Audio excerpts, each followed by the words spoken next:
संस्कृत ऐसी पढ़ो कि पंडित को ढूंढना हो, नहीं तो क्या बोले ये हैं फलां अब्दुल रहमान साहब, भाई उनसे उनके अलावा कोई हमें नहीं मिलेगा। लूलू में लोग जाते नहीं जाते। तो बॉयकॉट चलता नहीं है। आप अपने आप को ऐसे बना दो कि कोई बॉयकॉट आपके सामने नहीं चलेगा। क्या मुसलमान का कभी भी पॉलिटिकल रिप्रेजेंटेशन पार्लियामेंट के बाद असेंबली में या उसके बाद काउंसिल में उसके प्रपोर्शन के एतबार से कभी था? उसका 50% भी नहीं था।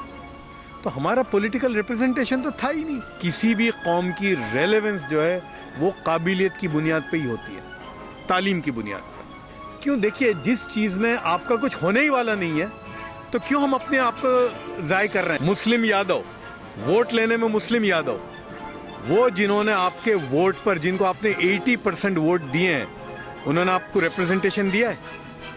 अगर आप वो 2, 3, 4, 5, 10, 20 वो मुसलमानों की गिनती पर अगर आप समझते हो कि वो रिप्रेजेंटेशन है तो माफ़ करना, मैं उसको रिप्रेजेंटेशन नहीं समझता, कि वो रबर स्टैम्प होते हैं। और जब कोई कौम रेलेवेंट होती है तब उसका रिप्रेजेंटेशन भी होता है। तो हमने अपने रेलेवेंस को खुद खोया है।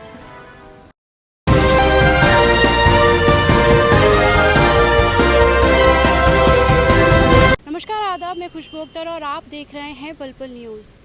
आज हमारे साथ ज़फ़र साहब मौजूद हैं, जिन्हें ना तो तारीफ़ की ज़रूरत है ना तारुफ़ की, लेकिन इस वक्त देश के हालातों को देखते हुए उनसे उन तमाम मुद्दों पर बात करना ज़रूरी हो जाता है, क्योंकि कहीं सन्नाटा है, वो खामोशी कहीं ना कहीं चुभती है और वो चुभन बार बार सवाल पैदा करती है मुस्लिम नुमाइंदगी के ऊपर, मुसलमानों के ऊपर और तमाम वो शिक्षा जिस पर बात नहीं होती है। अक्सर अब पहले ये कहा जाता था कि दोराहे पे मुसलमान खड़े हैं, लेकिन अब तो वो दोराहा भी नहीं दिखाई देता। तो ज़फ़र साहब, हम इस वक्त देने के लिए बहुत बहुत शुक्रिया। नहीं, बहुत बहुत आपने मुझे मौका दिया, आपकी बड़ी इनायत है।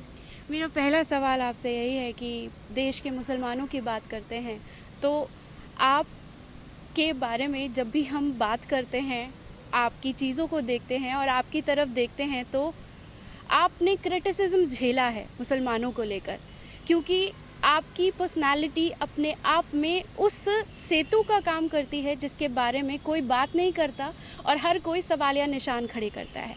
लेकिन सवाल आज ये नहीं है कि आपकी करीबी मोदी जी से होने की वजह से मुसलमानों को क्या फ़ायदा हुआ या नुकसान हुआ। आज सवाल मुसलमान होने पर ही खड़ा हो गया है। तो किस तरह से देखते हैं आप इसे? देखिए, नहीं, मैं बिल्कुल इस तरह से नहीं देखता। मैं नहीं समझता कि कोई मुसलमान दो राह पे भी नहीं है। देखिए, दो बातें जो एक आम डिस्कशन में आती है कि भाई मुसलमानों का जो पॉलिटिकल रिप्रेजेंटेशन नहीं है, तो मैं ये पूछता हूँ कि कब था?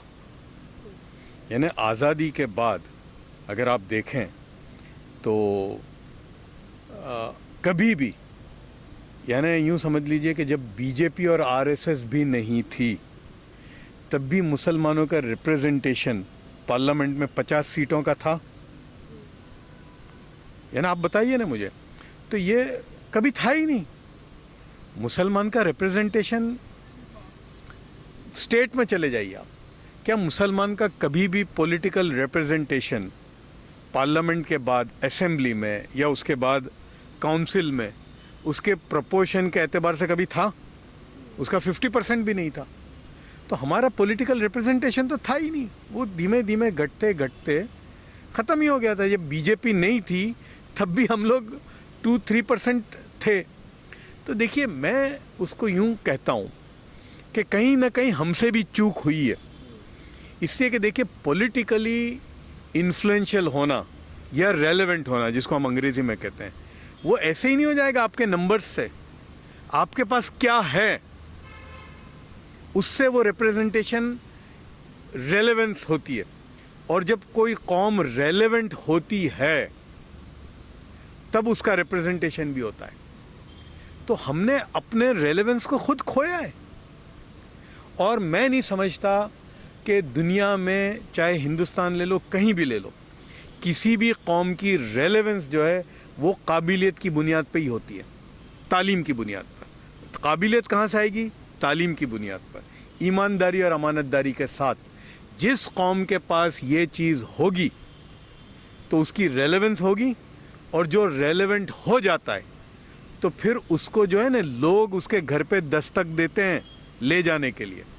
तो हमको ये करना पड़ेगा, ये करना पड़ेगा। लेकिन सिनेरियो 2014 के बाद की ही बात करूंगी, क्योंकि आपकी तरफ जब भी देखा जाता है तो एक करीबी मोदी जी की तरफ बीजेपी, आरएसएस और तमाम उन चीज़ों को लेकर ही आपकी तरफ देखा जाता है, क्रिटिसिज्म किया जाता है। लेकिन उसके बाद जब आप कहते हैं कि रेलेवेंस ही नहीं है मुसलमानों की, तो ये खुद मुसलमानों पर सवाल खड़ा हो जाता है। लेकिन सवाल ये है कि जब आप रेलेवेंस पे ही मुसलमानों के सवाल खड़े कर देंगे तो सियासत पर जब बात आती है तो सियासत में भागीदारी क्यों होगी? क्योंकि जब आप रेलेवेंस को ही नकार रहे हैं तो कहीं ना कहीं सवाल खड़ा नहीं होता कि खुद मुसलमान अपनी रेलेवेंस को नकार रहा है तो फिर वो खुद स्टैंड कहाँ करता है? नहीं, मैं ये नहीं कह रहा, मैं ये कह रहा हूं कि सियासत जो है ना उसमें वो इररिलेवेंट है। अभी आप बीजेपी को छोड़ दीजिए ना, अभी बाकी जो पार्टियां जो आपके वोट पे जिंदा हैं उन्होंने आपको दिया है कभी? हमारे पड़ोस में है यूपी, जहां पर मुस्लिम यादव पे बड़ी वो की जाती है। मुसलमान कितने हैं यूपी में? 22%। यादव कितने हैं? 8%। मुस्लिम यादव, वोट लेने में मुस्लिम यादव, वो जिन्होंने आपके वोट पर, जिनको आपने 80% वोट दिए हैं, उन्होंने आपको रिप्रेजेंटेशन दिया है? अगर आप वो 2, 3, 4, 5, 10, 20 वो मुसलमानों की गिनती पर अगर आप समझते हो कि वो रिप्रेजेंटेशन है तो माफ़ करना, मैं उसको रिप्रेजेंटेशन नहीं समझता। कि वो रबर स्टैंप होते हैं। हमारे जितने हैं ना जो सो कॉल्ड सेक्युलर पार्टी के जो मुसलमान वहाँ पर, वो रबर स्टैंप हैं। वो उनको मैं मुसलमानों का रिप्रेजेंटेशन नहीं समझता। अगर आप उसको समझती हैं तो फिर हमारी सोच में ही कोई बहुत बड़ी बेवकूफ़ी है। वो रिप्रेजेंटेशन किसकी है? उस पार्टी की है, मुसलमानों के रिप्रेजेंटेटिव नहीं है। और क्या वो सिर्फ वो हाशिया पूरने के लिए 20 MLA, 25 MLA या 70 MLA, एक ज़माना था, यही आपकी यूपी में 2017 की जो ख़त्म हुई, कितने थे? 73 थे। तो वो 73 MLA तो थे, मिनिस्ट्री कौन सी थी आपके पास? वक्फ बोर्ड, हज कमेटी और कब्रिस्तान। इसके अलावा कोई मिनिस्ट्री मिली? यानी वोट लेकर आपके आते हैं। बिहार में वही मुस्लिम यादव 8%, मुसलमान 17%। वोट मुसलमान के लेकर आते हैं और आपको मिलता क्या है? तो आपको अगर इसी पर आप खुश होते हो कि हमारे 70 MLA हैं, कि 50 MLA हैं और 30 MP हैं या 40 MP, अगर इसी को आप रिप्रेजेंटेशन समझते हो, मैं इसको नहीं समझता। रिप्रेजेंटेशन की अगर बात आती है तो अगर आप उन्हें रबर स्टैम्प कह रहे हैं तो आज तक वो कुव्वत पैदा क्यों नहीं हुई कि वो रिप्रेजेंटेशन जो सिर्फ आपके हिसाब से रबर स्टैम्प है, वो अब तक इतने काबिल क्यों नहीं है? वो इतनी 70 सालों की बात कर लेते हैं। आपका कहना है कि भाजपा पे बात नहीं करनी चाहिए या भाजपा? नहीं, भाजपा पे मैं इसलिए कहता कि वो तो उनकी सियासत है, वो तो खोल के कहते हैं। मैं तो उनकी बात करता हूँ कि जो आपके वोटों पे पनप रहे हैं, उन्होंने दिया आपको रिप्रेजेंटेशन। मुझे आप एक बात बताइए ना, अभी ये बहुत ऋषि शोनक के टाइम पे हुआ कि हिंदुस्तान में मुसलमान प्राइम मिनिस्टर होना चाहिए। भाई, जिस पार्टी ने 3/4 टाइम हुकूमत की, प्राइम मिनिस्टर तो बहुत दूर की बात है। किसी मुसलमान को फाइनेंस मिनिस्टर बनाया, किसी मुसलमान को होम मिनिस्टर बनाया, किसी मुसलमान को फॉरेन मिनिस्टर बनाया, किसी मुसलमान को डिफेंस मिनिस्टर बनाया, कभी किसी मुसलमान को आर्मी का चीफ बनाया? कौन? जो आपके वोटों पे जिंदा हैं। तो अगर आप इसी को रिप्रेजेंटेशन समझते हो कि वो रबर स्टैंप है और खुश हो जाते हो, मैं नहीं होता। मैं उसको रिप्रेजेंटेशन नहीं समझता। मैं समझता हूँ कि हमको फिर से ड्राइंग बोर्ड पे जाने की ज़रूरत है। सर, 70 सालों में ड्राइंग बोर्ड पे नहीं गए तो आपको लगता है कि जब खुल के हार्ड हिंदुत्व की बात हो रही है, खुल के मुसलमानों की लिंचिंग हो रही है, खुलकर सीधा अगर कोई निशाना है और इस वक्त कोई किसी को डराकर वोट लिया जा रहा है तो वो मुसलमान निशाने पे रखकर हिंदुओं से वोट मांगा जा रहा है कि आप इकट्ठे हो जाइए, तब जाकर आप मुसलमानों से बच पाएंगे। आए दिन नरसिम्हानंद जैसे तमाम साधु लोग आते हैं, मुसलमानों के बारे में कहते हैं और देश में दंगा फैल जाता है। ये कहीं ना कहीं सवाल खड़ा करता है। हम आपसी दारी में तमाम इस तरह की बातें करते हैं, लेकिन ये गंभीर मुद्दा है ज़फ़र साहब, क्योंकि हम एज अ जर्नलिस्ट जब मैं आपकी तरफ देखती हूँ तो मुझे दिखाई देता है कि आप एक मजबूत पर्सनालिटी हैं। आप मुसलमानों जब आपकी तरफ देखता है तो वो उम्मीद करता है आपसे। दूसरी बात, आप क्रिटिसिज्म इसलिए देख रहे हैं क्योंकि तमाम लोग जो हैं वो कहीं ना कहीं सिर्फ और सिर्फ वो जलन हसद वाला एक पूरा एक कुनबा है, लेकिन उसके बावजूद ये आपको नहीं लगता कि एक गंभीर समस्या खड़ी हो गई है कि अब मुसलमान मरेगा तभी भारतीय जनता पार्टी को वोट मिलेगा, और वो वोट मिलने के लिए मुसलमान को मरना पड़ेगा? तो इसे कैसे देखते हैं? देखिए, मैं इसको ये कहता हूँ, वही जो आपकी बात है कि ज़िंदगी में हमको प्रायोरिटी सेट करनी पड़ेगी, है ना भाई? प्रायोरिटी तो सेट करनी पड़ेगी ना। वो मैं घर की औरतों से सीखा है। वो घर में औरत जो होती, आप भी हैं, कि घर में जो कमाई आती है ना, जैसे पहले 15,000 रुपये आती थी तो औरत ने उसके एतबार से बजट को सेट किया था। अब अगर 15 की जगह 10 आते हैं तो उसको मालूम है कि अब कैसे सेट करना। तो अब हमको हालात के एतबार से अपनी प्रायोरिटीज़ को सेट करने की ज़रूरत है। मैं सियासत वाली प्रायोरिटी को अभी कहता हूँ कि साइड पर रख दो। क्यों? देखिए, जिस चीज़ में आपका कुछ होने ही वाला नहीं है तो क्यों हम अपने आप को ज़ाय कर रहे हैं? हाँ, आंखें खुली रखें, कान खुले रखें, दिमाग से देखें, लेकिन उसको अभी साइड पे कर दें। क्यों? जो मैंने कहा ना कि बीजेपी को तो छोड़ दीजिए, उसकी अपनी एक सियासत है। जो पार्टियां जिनको आप 80% वोट देते हो वो भी आपको रिप्रेजेंटेशन नहीं देने वाले। तो जिस चीज़ के अंदर आपको कुछ मिलने ही वाला नहीं है तो उसको साइड में रख दो। क्यों? क्योंकि सियासत वाला जो प्रायोरिटी है वो ऐसी है कि उसमें आप अकेले से कुछ नहीं होगा, है ना भाई? वो पॉलिटिकल पार्टी जब तक कि आपको टिकट ही नहीं देगी तो आप कहाँ जाओगे?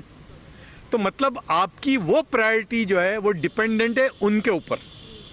एक प्रायोरिटी वो है कि जिसमें मुझे किसी की ज़रूरत नहीं है, वो है तालीम। हम अपने अंदर में काबिलियत पैदा करें तालीम की बुनियाद पर। बोलते हैं ना कि कई मरतबा रिवर्स गियर में जाना पड़ता है कि भाई हम थोड़ा है ना रिवर्स गियर में चले जाएं और हम अपने आप को तैयार करें, और वो मैं उसको गुजरात मॉडल बोलता हूँ। हमारे यहाँ गुजरात में 2002 का जो हुआ था, दंगा हुआ था, हम सबको मालूम है जो हुआ था।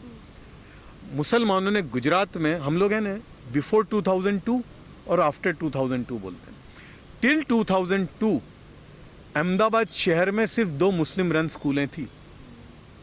ना मुसलमानों की हॉस्पिटल थी, ना उस कोई और चीज़ की तरफ मुसलमानों ने ध्यान दिया था। 2002 के बाद मुसलमानों ने तय किया जिसको हुकूमत करनी है करे, क्योंकि ना हम किसी को ला सकते हैं ना किसी को हटा सकते हैं, है ना? आज हमारी सियासत वोट की हैसियत भी क्या हो गई है कि ना हम किसी को ला सकते हैं ना, तो क्यों अपने आप को ज़ाय करते हैं उसमें? तो मुसलमानों ने गुजरात में तय किया कि हमको 2 ही काम करने हैं, 3 काम करने हैं। अपने आप को तालीम याफ्ता बनाना है। तो उसके लिए सबसे पहले क्या शुरू किया मालूम है? यूनिवर्सिटी कायम नहीं की, मुसलमानों ने स्कूलें कायम की, प्राइमरी स्कूल। और आज जब 2 स्कूलें थी, आज अहमदाबाद शहर में 79 मुस्लिम रन स्कूलें हैं। और मैं इसलिए कहता हूं कि मेरी फैमिली ने शुरू किया। मेरी फैमिली एक गुजरात में, गुजरात सार्वजनिक करके अफजल मेमन साहब, मौलाना गुलाम वस्तानवी के मातहत में एक ट्रस्ट चलता है जो 8-9 स्कूलें चलाते हैं।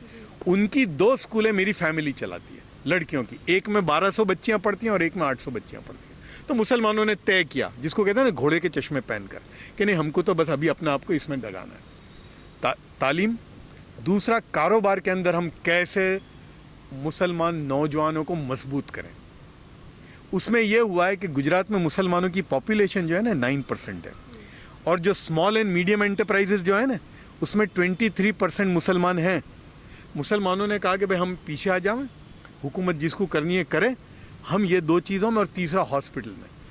यही मॉडल दूसरे शहरों में, सूरत में, बड़ौदा में, राजकोट में, भावनगर में मुसलमानों ने किया। और आज आप देखो कि वो 20 साल, ये काम करने में टाइम लगता है, ये फ़ौरन नहीं होगा, 20-25 साल, एक जनरेशन जाता है। अभी उसके नतीजे गुजरात में आज 20 साल के बाद नज़र आते हैं।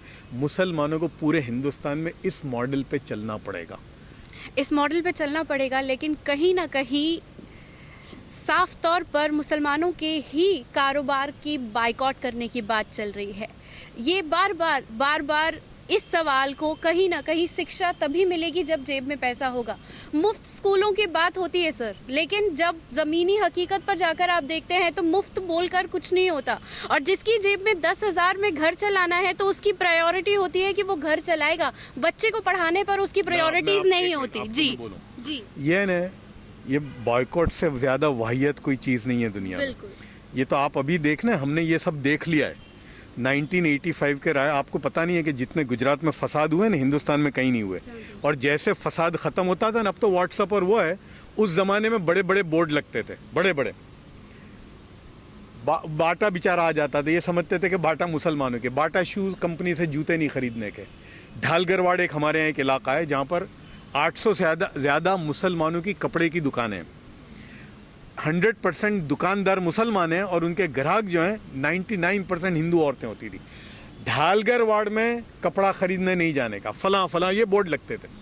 जैसे फसाद ख़त्म होता था ना, उस ढालगर वार्ड में पैर रखने की जगह नहीं मिलती थी। क्यों मुसलमान ईमानदारी और अमानतदारी से कारोबार करता था। चाय के कारोबार में मुसलमान थे, ये कहते थे चाय की फलां चाय की दुकान से चाय मत लेना। वो मुसलमान चाय बेचता था, बाकी जो है ना वो चाय के अंदर लोहे की भूकी डालते थे। तो अगर मुसलमान ईमानदारी और अमानतदारी से अपना कारोबार करेगा, और बहुत दूर क्यों जाते हो, अभी आपके लुलु मॉल का हुआ था नहीं हुआ था, बॉयकॉट के बोर्ड लगे, ऐलान हुए, प्रेस कॉन्फ्रेंस हुई, और आपको पता है क्या हुआ? चौथे दिन डबल लोग आए। और लुलु मॉल के अंदर कोई मुसलमान नहीं आते, आप चले जाइए, 80% से ज़्यादा हिंदू आते हैं। क्या बोर्ड इनके चली? बॉयकॉट के ऐलान चले तो हमको बनाना पड़ेगा अपने आप को कि करो ना बॉयकॉट के ऐलान। मैं तो कहता हूँ करो, आप ट्विटर पे नहीं, हर जगह डालो। अगर आप ईमानदारी और अमानत, क्यों कि ढालगर वाड़ का जो जो जो जो दुकानदार है ना, वो क्या है मालूम है क्यों हिंदू औरत चली जाती है आंख बंद करके? एक तो उसकी अस्मत की हिफाजत है, वहाँ पर मालूम है कि भाई यहाँ मैं आराम से जा सकती हूँ, कोई भी औरत जा सकती है, उसकी अस्मत और उसकी इज्जत की हिफाजत है। दूसरा, हमारे यहाँ बोर्ड लगे होते हैं ना, खरीदा हुआ माल वापस लेने में नहीं आएगा या बदलने में नहीं आएगा, वहाँ बोर्ड लगे हुए हैं। लिया हुआ माल वापस भी देने में आएगा और बदल भी दिया जाएगा। अगर काट भी दिया है थन में से, तब भी अगर आपको पसंद नहीं आया हम आपको बदल देंगे। तो औरत वहाँ जब कपड़ा खरीदने जाती है उसको डर ही नहीं है। तो वो नमूना कहाँ से लाओगे? मैं तो कहता हूँ 10 नहीं, पूरे हिंदुस्तान में बॉयकॉट के बोर्ड लगा दो। लुलु में लोग जाते नहीं जाते? तो बॉयकॉट चलता नहीं है। आप अपने आप को ऐसे बना दो कि कोई बॉयकॉट आपके सामने नहीं चलेगा। तो दूसरी बात, ये पैसे वैसे की ज़रूरत नहीं है। ये आपने जो बताया ना 10,000 की ज़रूरत नहीं है। मेरे वहाँ जब हमने स्कूलें शुरू की ना, लोग आते थे, साहब हमें बिल्डिंग बनानी। मैं बोला यार वो सब बात छोड़ो ना, आपके घर में कितने कमरे हैं? तो बोले माशाल्लाह 3 कमरे हैं। मैंने कहा हॉल कितना है? तो बोले इतना बड़ा हॉल है। मैंने कहा कितने बच्चे आ सकते हैं? बोले 20 बच्चे। मैंने कहा वो अपने हॉल के अंदर स्कूल शुरू करो। ऐसे होता है। ये मौलाना गुलाम वस्तानवी का नाम सुना होगा आपने, जो अक्कल कुआ हिंदुस्तान का सबसे बैकवर्ड डिस्ट्रिक्ट गिना जाता था हिंदुस्तान की, उसके अंदर स्टैटिस्टिक्स में। वहाँ मौलाना गुलाम वस्तानवी ने एक झोपड़े में 6 बच्चों से 1971 में शुरू किया था। आज वहाँ पर 23,000 बच्चे हैं। तो ये पहले दिन से बिल्डिंग की ज़रूरत नहीं है, पैसों की ज़रूरत नहीं है। अपने घर से शुरू करो और बहुत दूर मत जाओ। अरे वो तुम्हारे घर के अंदर जो काम करने वाली मेड आती है ना, उसके बच्चों को पढ़ाना शुरू करो। तो ये सब कोई पैसों की ज़रूरत नहीं है, विल चाहिए उसके लिए, डिटर्मिनेशन चाहिए। अगर वो होगा तो सब चीज़ आसान है। आपने अस्मत की बात की, कहीं ना कहीं बिल्किस पर खामोशी है।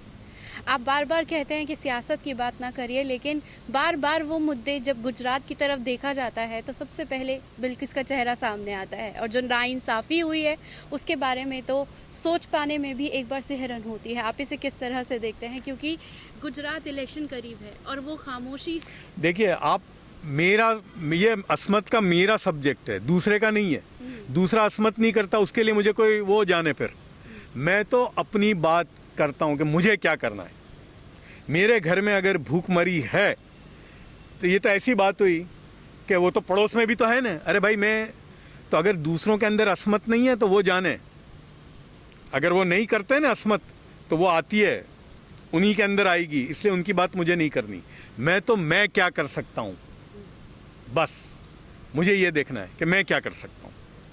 एक आखिरी सवाल मेरा आपसे यही है कि आप मुस्लिम जो कौम है, जो हमारे युवा हैं, मैं पूरी मुस्लिम कौम की बात नहीं करूँगी, मैं सिर्फ ये मेरा ये आखिरी सवाल है कि आप हमारे युवा मुसलमानों से क्या कहना चाहेंगे, क्योंकि कई बार तंजीमों के खेल में फंस जाते हैं, कई बार किसी और खेल में फंस जाते हैं, लेकिन जब आप तालीम की बात करते हैं तो आप आज के युवाओं से, जो खासकर मुसलमान हैं, उनसे क्या कहना चाहेंगे? हम चाहे सियासत में इर्रेलेवेंट हैं, लेकिन मैं मुसलमानों को जहाँ भी हैं वो एक बात कहना चाहता हूँ, जो हुकूमत है जिसकी है, उनके साथ हम डायलॉग में होने चाहिए। गुजरात में आज भी मुसलमान डायलॉग में हैं। ये हमारा जो मोदी साहब से जो मिलने का जो वजह यही बनी थी ना, कि भाई हुकूमत उनकी थी, हम उनसे बात नहीं करेंगे तो किससे करेंगे। तो मुसलमान जहाँ भी हैं उनको ये करना पड़ेगा कि भाई जो हुकूमत है अपने मसले रखें उनके सामने। यूपी के अंदर भाई योगी साहब हैं, अभी वो सबके चीफ मिनिस्टर हैं, 22 करोड़ लोगों के, वो 4 करोड़ मुसलमानों के भी हैं। अपनी बात तो रखें हम उनके सामने। तो एक तो ये है कि हमको अपना एक ऐसा, कौन रखेगा? वही हाँ, नहीं वो तमाम तंजीमें हैं। नहीं मैं अब वही कहना चाहता हूँ, वो कौन हो, वो कौन? वो सियासी लोग ना हो, जो हमारी सिविल सोसाइटी है मुसलमानों की, जिसमें जो मुस्लिम बिजनेसमैन हो, एजुकेटेड हो, जो इलाके के, जो इंटेलेक्चुअल हो, भाई मौलाना भी हो, जो सियासी ना हो, वो एक अपना एक ग्रुप हो, और जिनका और कोई मकसद ना हो सिवाय वो अपनी बात को रखने के लिए। हमने गुजरात में ऐसा बनाया, सब जगह से हमने लोगों को लिए, 20-25 लोग थे, हमेशा जाते थे। बल्कि मोदी साहब की जो 10-11 साल जो रहे गुजरात में, तो कम से कम 250 मरतबा गए मुसलमान, मसला रखते थे उनके सामने, और वो नॉट नेसेसरी के सारे मसले हो जाते थे, बहुत सारे मसले हल होते थे, कुछ में एटलीस्ट वो जहन में आता था उनके कि भाई ये मुसलमानों का मसला है, और वो उसको देखते थे। तो एक तो ये हो, दूसरा ये है कि भाई हम अपने आप को तालीम याफ्ता बनाएं।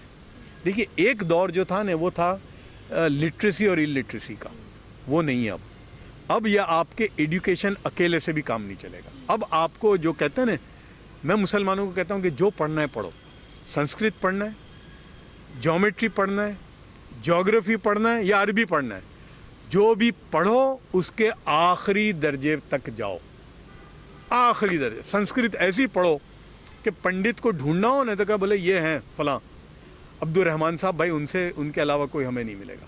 हम जिस फील्ड में जाएं उसके आखिर तक पहुँचें, एक। और दो बातें हुई। तीसरी बात, ईमानदारी और अमानतदारी के साथ। इसलिए कि देखिए, चोर होता है ना, चोर वो भी चाहता है कि उसके घर में जो नौकरी करने वाला हो ना, वो ईमानदार हो। तो ये तालीमी याफ्ता बने हम, काबिलियत तालीम की बुनियाद पर, ईमानदारी और अमानतदारी के साथ। ये जिस दिन आपके अंदर हो गई ना, आप देखो 20-25 साल में क्या होता है। हमारे साथ मौजूद थे ज़फ़र साहब। ज़फ़र साहब का साफ तौर पर कहना है कि अब वो वक्त जा चुका है कि जब सियासत पर मुसलमानों को फोकस करना चाहिए।